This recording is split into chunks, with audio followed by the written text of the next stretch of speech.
వరి సాగు చేయాలి అంటే ఎక్కువ వాటర్ అవసరం అని అనుకుంటారు. యాక్చువల్గా వరి అనేది గడ్డి జాతి, ఎక్కువ వాటర్ అవసరం లేదు, దానికి తేమ ఉంటే సరిపోతుంది. కాకపోతే నీళ్ళు ఎక్కువ ఎందుకు పెడతారంటే కలుపు రాకుండా.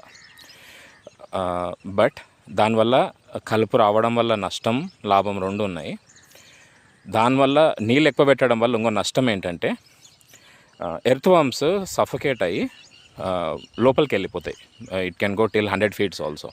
సో మన బురద అనేది it is till 1/2 feet or less than 1/2 feet ఏదేమంటారు వరి చేను మడిలలో.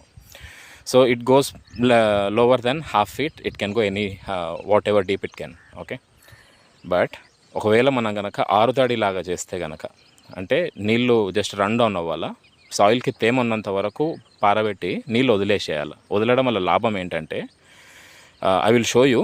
Earth worms have but the earthworms భూమిలో ఉన్న మట్టిని పైకి తీసుకొచ్చినాయి.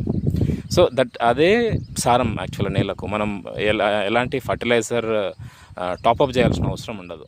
ఎర్త్ వామ్ని తన పని తను చేసుకొని ఇస్తే కనుక రైతుకు ఎలాంటి ఫర్టిలైజర్ యాడ్ చేయాల్సిన అవసరం ఉండదు. I'm just turning on my camera and show you.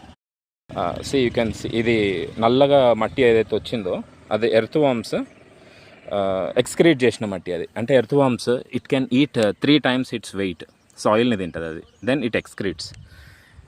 So whatever soil it eats from the lower portion అది పైకి వచ్చి ఎక్స్క్రీట్ చేస్తుంది. So this itself is a fertiliser actually. Thank you. Thanks for watching Adishri KMR Farms. Please like, share and subscribe. Encourage చేయండి.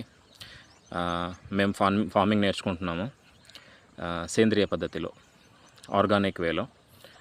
మా videos follow అయితే కనుక మీరు వ్యవసాయం చేయకపోయినా కానీ అంతో ఇంత అవగాహన అయితే వస్తుంది. Jai Shriram. Have a nice day.